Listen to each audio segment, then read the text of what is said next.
the 81st chapter of the book of Tehillim is again one of the chapters that's from the family of Asaph. Lamnatzech al Hagitit la'Asaph, for the leader on the Gitit, presumably again some sort of instrument, although we don't know exactly. Rashi says it's an instrument that comes from the city of Gat, one of the Philistine cities. So the chapter begins, Harninu lelohim uzenu, hariu lelohe Yaakov. Sing joy to God, our strength. Raise a shout for the God of Jacob. Su'uzimro tnutof, kinor na'imim navel. Start a song. Use the timbrel, the lyre, the harp. Tik'u v'chodesh shofar, ba'kesa liyom chagenu. I'm going to read 5 also. Ki chok l'Yisrael hu mishpat lelohe Yaakov. 2 more well-known verses from this chapter. Right, blow the horn on the new moon. We know today Rosh Chodesh is not such a big deal. Rosh Chodesh was yesterday. It's not this big celebration, but at the biblical period, Rosh Chodesh was much more of a festival. For example, way back when Shaul wanted to kill David, Yonatan said to David, or David said to Yonatan, remember, don't come on the day of the new moon, and we'll see what my father's reaction is going to be. And David doesn't show up, and it was expected to show up as the son-in-law, as the general, as the musician, all these different things, that roles that David had, and he didn't show up for this festival. How could you not come for Thanksgiving or something of that sort? So when do we blast the shofar? We blast the shofar on the new moon, on the full moon for our feast day. So presumably it's just talking about a regular Rosh Chodesh. Now the rabbis reinterpret this as referring to Rosh Hashanah, that the only month we don't declare in Kiddush HaChodesh. This past house we did Kiddush HaChodesh in Shul, in the synagogue, where we bless that there should be a new moon and a new month that should be good for the Jewish people. The only month we don't do that is for the month of Tishrei.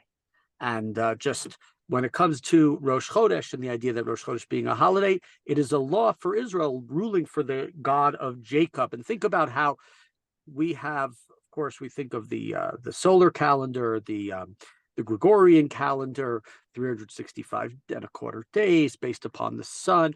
Jewish calendar is not just simply based upon the moon. It's not simply a lunar calendar. The Muslim calendar is completely a lunar calendar. The Jewish calendar is both a solar and a lunar calendar. It has both aspects to it. So even though we base it, every month is 30 days, and basically it's a lunar calendar, there are also aspects of it, leap years and different things, to make it work so that a 19-year cycle, everything reverse it, everything goes back to its beginning. So the reason I'm saying that, taking it off the left field, is when we think of the calendar and we think of Rosh Chodesh is a law for Israel. The idea of when God came to Moshe early on in the 12th chapter of the book of Shemot and said, Chodesh hazel lochem Rosh Chodeshim, this month, the month of Nisan, is a new month for you. It's the beginning of the time of our relationship. It's our anniversary, God and the Jewish people. It's not God and the world, which is the beginning of creation. So this new moon is a chok l'Yisrael. It's a law for Israel. It's a ruling for the God of Jacob, that we celebrate this, even though, of course, the entire world is affected by the cycle of the moon, the waxes and the wanes, and of course all the different things that occur because of the moon. Continuing in verse 6, Eidut b'Yosef samo b'tzeito al eretz Mitzrayim sfat lo yadati eshma. So God imposed a decree upon Joseph when he went forth from the land of Egypt. I heard a place where he didn't know the language. Talked about yesterday, and in the chapters of Asaph, a number of references to Yosef, to Ephraim, to that northern kingdom. And this is, you could say, it's for that reason it's mentioned here. You could also, of course, we talk about Mitzrayim. It's hard not to go to think about Yosef. I'm sure you see here it doesn't say Yosef, as we said, it's Bihosef, which is an older spelling of Yosef that perhaps fell away. Think of the word modeh, which means to thank. Modeh, modim. Yehuda is of that same shorish. Also, Yehuda means to offer thanks. That's why Leah names the child Yehuda. But at some point that hey sort of it didn't fall out of the name Yehuda, but it fell out of many of the words where we have, Hoda'ah. is Thanksgiving, but that hey in that shoresh there is a prefix. It's not part of the it's not part of the root. So if you wanted to ask that question about that strange hey. Continuing in verse 7. Hasiroti mesevel shichmo kapav midud ta'avorna. I relieve his shoulder of the burden, his hands were freed from the basket, right? That's what God did when the Jewish people were going out. Bitzara karata, we're in verse 8, pasuk v'achaltzecha, excuse me, encha b'seita ra'am, ev choncha almeim rivasela. In distress you called and I rescued you. I answered you from the secret place. I tested you at the waters of Merivah. Right? So we're going into things that happened during the 40 years of the desert. We came out of Egypt, which speaks a different language, a foreign language, and we are that's what we are referring to here. Shma ami va'aida bach Yisrael tishmali. So hear my people. I'm going to admonish you. I'm going to offer you some words that you might not want to hear. Maybe you'll actually listen to me. And what are those words? Lo yebecha el zar, v'lo tishtachaveh le'el nechar. Don't have any foreign gods. Don't bow down to alien gods. We know something that, of course, affected the Jewish people that they didn't necessarily listen to that often, as they were very good at worshiping idols. Why? You shouldn't do that. Why? Because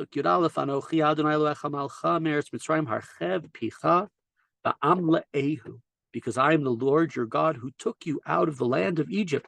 Open your mouth wide and I will fill it. Be ready to have me. Be ready to experience what I have to do. That verse echoes of course, Aseret HaDibrot, Anochi Hashem Elokecha, but in the Aseret HaDibrot, of course, it says Asher Hotzeiticha Me'eretz Mitzrayim, the word that uses Hotzi, but God took the Jewish people out, rescued them, saved them. Here is the word is Hama'alcha, which reminds me, at least, and I'm sure not just me, of the words that were said by the Jews at the Golden Calf.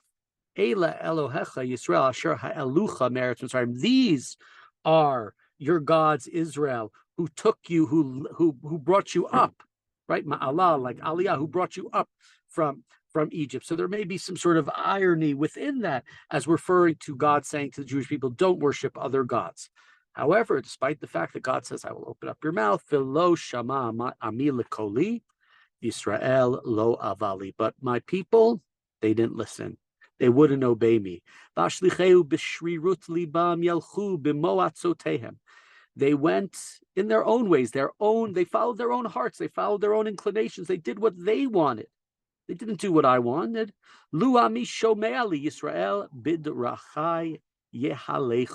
If only my people would listen to me, if Israel would follow my paths, right? So God says, open up your mouth and almost like, let me put my instruction into your mouth. Maybe if you say it, you'll listen to it because you're not listening to it if I say it. And we have over and over again in this chapter, a lot of mouths, a lot of hearing, a lot of listening, a lot of lack of listening. But it's it's a chapter that has sort of expresses that very often. That's verse 15. Then would I subdue their enemies. I would strike their foes again and again. If you would just listen to me. Misonai Adonai yichachashulo. Those who hate God would cower. Their doom would be forever. And that what would happen? Then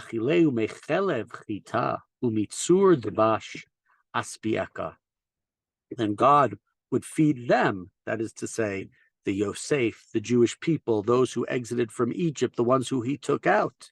He would feed them the finest of wheat. He would sate them. They would be satiated with honey from the rock, and that's working off a verse in Devarim in the Shirat Hazinu Vayanikehu Devash Mesela, that God suckled them with honey from the rock. And of course, impossible not to think of the rock and not to think of the Jews. It says earlier in the chapter, talks about Mei Merivah, the Jews challenging God where they didn't have water. Can you help us?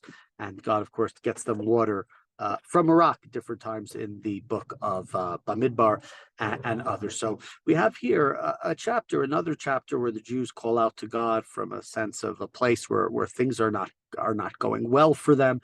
Is this another song that was sung by the the guild of Asaph, these Levites, that's expressing disappointment in the people from the tribes, the northern kingdom led by the tribe of Ephraim, the son of Yosef, as opposed to the southern kingdom led by the Davidic dynasty and Yehudah. Is another example of pointing out the differences there is one way of understanding, but however it's supposed to be, we see echoes here going back to Egypt, echoes here going back to the Aseret HaDibrot, echoes here going back to the Egel HaZahav, the golden calf. So we see here in this chapter an attempt. We should be singing God's songs, but we haven't always been doing that very well. We haven't always been singing the songs of God.